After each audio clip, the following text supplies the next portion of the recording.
நீங்கள் எஸ்எஸ்சி ஆஸ்பிரண்டாக இருந்தாலும் சரி, இல்லை ஆர்ஆர்பி ஆஸ்பிரண்டாக இருந்தாலும் சரி, அல்லது டிஎன்பிசி ப்ரிப்பேர் பண்ண ஆஸ்பிரண்டாக இருந்தாலும் சரி, அல்லது ஒரு பிளேஸ்மெண்ட்டுக்காக ப்ரிப்பேர் பண்ணுற ஒரு ஸ்டூடெண்ட்டாக இருந்தாலும் சரி, டைம் அண்ட் ஒர்க் ரொம்ப ரொம்ப இம்பார்ட்டண்டான டாபிக். அதுவும் இந்த மாடல் சம்ஸ் ரொம்ப ரொம்ப இம்பார்ட்டன்ட் டாபிக். என்ன இந்த சம் என்ன, A = 14, B = 20 days, A + B என்ன அப்படின்னு சொல்லி கேட்டிருந்தாங்கன்னா ஒன்றும் கிடையாது. ஏ மட்டும் ஒரு ஒர்க் இருக்குன்னு வச்சுக்கோங்க, ஒரு ஒர்க் இருக்குது, அதை ஏ மட்டும் ஒர்க் பண்ணுறான்னா எவ்வளோ நாளில் ஒர்க்கை முடிப்பானா, 10 நாளில் அந்த ஒர்க்கை முடிப்பான் அப்படின்னு சொல்கிறாங்க. பி மட்டும் அந்த ஒர்க்கை பண்ணானா 20 நாளில் ஒர்க்கை முடிப்பான் அப்படின்னு சொல்கிறாங்க. இப்போ 2 பேரும் சேர்ந்து பண்ணால் எவ்வளோ நாள் அந்த ஒர்க்கை முடிப்பாங்க அப்படின்னு சொல்லி கேட்டிருக்காங்க. இதுதான் இந்த சம்மோட என்ன சொல்கிறது தியரிட்டிக்கலான இது மீனிங். சரி, இப்போ இந்த சம்மை நம்ம எப்படி அப்ரோச் பண்ணலாம் அப்படின்னு பார்க்கலாம். இந்த சம்மை அப்ரோச் பண்ணுறதுக்கு முன்னாடி ஒரு விஷயம் நல்லா கிளியராக தெரிஞ்சுக்கோங்க. டைம் அண்ட் ஒர்க்கில் இப்போ 2 பேர் சேர்ந்து ஒரு வேலை பார்க்குறாங்க அப்படின்னு சொல்கிறாங்கன்னு வச்சுக்கோங்க. அதோட அர்த்தம் என்ன ஆக்சுவலாக, இப்போ நான் ஒரு எஃபிஷியன்சியில் இருப்பேன், ஓகே, எனக்கு ஒரு எஃபிஷியன்சி இருக்குது, எனக்கு ஒரு கெப்பாசிட்டி இருக்கும் அந்த ஒர்க்கை முடிக்கிறதுக்கு. இன்னொருத்தன் என் ஃப்ரெண்ட் ஒருத்தர் இருக்கான் அப்படின்னா அவனுக்கு ஒரு கெப்பாசிட்டி இருக்கும். அது என்னோட கெப்பாசிட்டியோட அதிகமாகவும் இருக்கலாம், கம்மியாகவும் இருக்கலாம், ஓகே. ஸோ நாங்கள் 2 பேரும் சேர்ந்து வேலை பார்க்குறப்ப எங்கள் 2 பேரோட கெப்பாசிட்டியும் சேர்ந்து என்னவாகும் அப்படின்னா அந்த வேலையை செஞ்சு முடிக்கிறதுக்காக உள்ள இதாகும். கரெக்டாக இல்லையா? 2 பேரோட கெப்பாசிட்டியும் சேர்ந்தால் தான் அந்த ஒர்க்கை முடிக்க முடியும் அப்படின்ட்டு இருக்கும். கரெக்டாக இல்லையா? ஓகே. ஸோ அப்போது நமக்கு பேசிக்காக என்ன தெரிஞ்சிருக்கணும் அப்படின்னா 2 பேர் சேர்ந்து வேலை பார்க்குறாங்க அப்படின்ட்டு வந்துட்டாலே 2 பேரோட எஃபிஷியன்சியும் அங்கே இன்வால்வ் ஆயிருக்கு அப்படிங்கிறது வந்து நம்ம ஞாபகம் வச்சுக்கணும். Understood or not? Okay. So இப்போ நான் என்ன சொல்கிறேன் அப்படின்னா, இப்போ ஏ மட்டும் தனியாக வேலை பார்த்தா 10 நாளில் முடிப்பானா அந்த இடத்துல ஏயோட எஃபிஷியன்சி மட்டும்தான் இருக்குது, ஏயோட கேப்பபிலிட்டி, அதாவது நான் தான் ஏ அப்படின்னா என்னோட கேப்பபிலிட்டி என்னவோ அது மட்டும்தான் அந்த இடத்துல இருக்குன்னு அர்த்தம். இப்போ பி வந்து 20 daysல ஒர்க்கை முடிக்கிறான் அப்படின்னா அந்த இடத்துல பியோட கேப்பபிலிட்டி என்னவோ அதை மட்டும் வச்சு தான் என்ன பண்ண முடியும் அப்படின்னா இந்த 20 daysல ஒர்க்கை முடிப்பான் அப்படின்னு சொல்லியிருக்காங்க. ஓகே. இப்போ என்ன மீனிங் கேட்குறான் அப்படின்னா 2 பேரும் சேர்ந்து வேலை பார்த்தா அப்படிங்கிறப்ப 2 பேரோட எஃபிஷியன்சியுமே, அதாவது 2 பேரோட கேப்பபிலிட்டி, அதாவது கெப்பாசிட்டியுமே என்னவாகும் அப்படின்னா அந்த ஒர்க்கை முடிக்கிறதுக்கு ஹெல்ப் பண்ணும். கரெக்டாக இல்லையா? 2 பேர் சேர்ந்து வேலை பார்க்குறப்ப. ஸோ அப்போது இப்போ நான் இதை கண்டுபிடிக்கணும் அப்படின்னா எனக்கு இந்த 2 பேரோட கம்பைன்ட் எஃபிஷியன்சி என்னன்னு தெரிஞ்சால் நான் ரொம்ப ஈஸியாக சால்வ் பண்ணிடுவேன். ஓகே. நம்ம ஆல்ரெடி ஒன்று பார்த்துருக்கோம். என்ன பார்த்துருக்கோம் அப்படின்னா போன வீடியோவில் ஒன்று பார்த்துருக்கோம். என்ன ஃபார்முலா பார்த்துருக்கோம் அப்படின்னா டோட்டல் ஒர்க் அப்படிங்கிறது per day efficiency into number of days. அவன் அந்த வேலையை பார்த்துட்டு எடுத்துக்கிட்டா நம்பர் ஆஃப் டேஸ் அப்படின்னு பார்த்துக்கணும். Okay, number of days. Okay, இந்த ஃபார்ம்லாம் சும்மா நான் ஒரு எக்ஸ்பிளனேஷனாக எழுதி போடுறேன், சரியா? ஓகே, இதெல்லாம் நீங்கள் படிக்கணும் அவசியம் இல்லை, சம்மை எப்படி சால்வ் பண்ணுறாங்க அதை மட்டும் பார்த்துக்கோங்க, சரியா? ஓகே.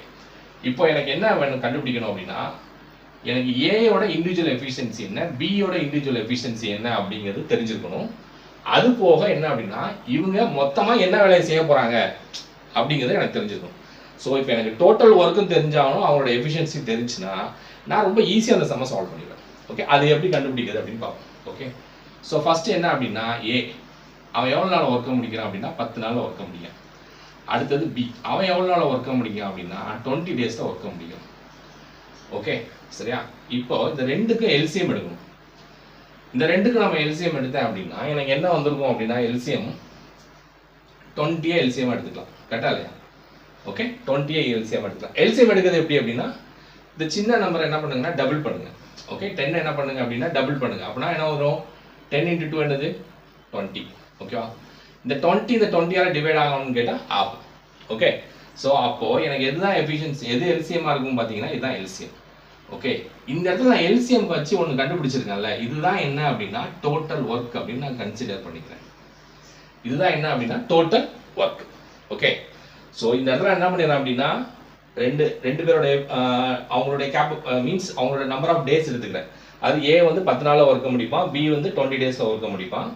அப்போது இந்த 2 பேரோட எல்சிஎம் என்னன்னு கண்டுபிடிக்கிறேன். இந்த 2 பேரோட எல்சிஎம் என்ன அப்படின்னா 20 days, 20 வருது. இதுதான் என்ன அப்படின்னா டோட்டல் ஒர்க் அப்படின்னு நான் கன்சிடர் பண்ணிக்கிறேன். ஓகே.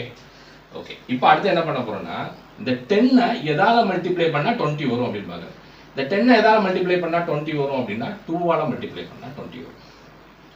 2ஆல் மல்டிப்ளை பண்ணால் என்ன வரும் 20 வரும். ஓகே, இந்த 20 எதால் மல்டிப்ளை பண்ணால் இந்த 20 வரும் அப்படின்னா எதால் மல்டிப்ளை பண்ணால் வரும் 1ஆல் மல்டிப்ளை வரும். ஓகே, இந்த இடத்துல இந்த ஃபேக்டர்ஸ் வருதுல்ல, அதுதான் என்ன அப்படின்னா கரஸ்பாண்டிங்கோட எஃபிஷியன்சி. அதாவது இந்த இடத்துல 2 அப்படிங்கிறது ஏயோட எஃபிஷியன்சி, இந்த இடத்துல 1 அப்படிங்கிறது என்ன அப்படின்னா பியோட எஃபிஷியன்சி.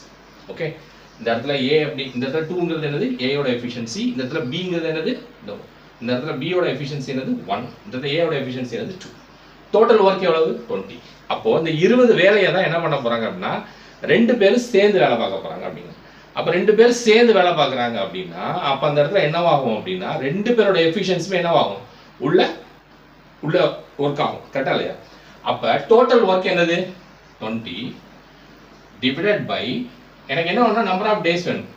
அப்போ இந்த இடத்துல எனக்கு என்ன வரும் அப்படின்னா எஃபிஷியன்சியால டிவைட் பண்ணணும். பட் எஃபிஷியன்சியால டிவைட் பண்றப்ப நான் எப்படி டிவைட் பண்ணுவேன் அப்படின்னா இந்த இடத்துல A + B தான் எவ்வளவு நாளா ஒர்க் ஆகும்னு கேட்டிருக்கான். அப்போ நான் 2 பேரோட எஃபிஷியன்சியுமே என்ன பண்ணணும் அப்படின்னா ஆட் பண்ணணும். அப்ப 2 + 1 = என்ன வருதுன்னா 20 divided by 3. Okay, 20 divided by 3 இதோட வச்சுக்கோங்க. உங்களுக்கு ஆப்ஷன்ல எப்படி கொடுத்துருக்கானோ அதுக்கேற்ற மாதிரி நீங்க சம் சால்வ் பண்ணிக்கணும். இல்லை இது ஃப்ராக்ஷன்ல இருந்தாலும் ஓகே, இல்லை மிக்ஸ் ஃப்ராக்ஷன்ல இருந்தாலும் ஓகே. ஸோ அதுக்கேற்ற ஆப்ஷன் எப்படி இருக்கோ அதுக்கேற்ற மாதிரி இருக்கும். இது ஒரு பேசிக்கான சம். ஓகே, பட் ஒரு விஷயம் நல்லா ஞாபகம் வச்சுக்கோங்க, எப்பெல்லாம் சேர்ந்து வேலை பார்க்குறாங்க அப்படின்னு சொல்றாங்களோ அப்பெல்லாம் அந்த பர்டிகுலர் பர்சனோட எஃபிஷியன்சி உள்ள ஆட் ஆகுதுன்னு அர்த்தம்.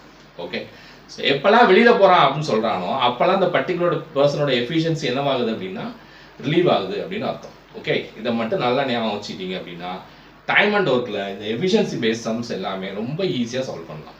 Okay, thank you.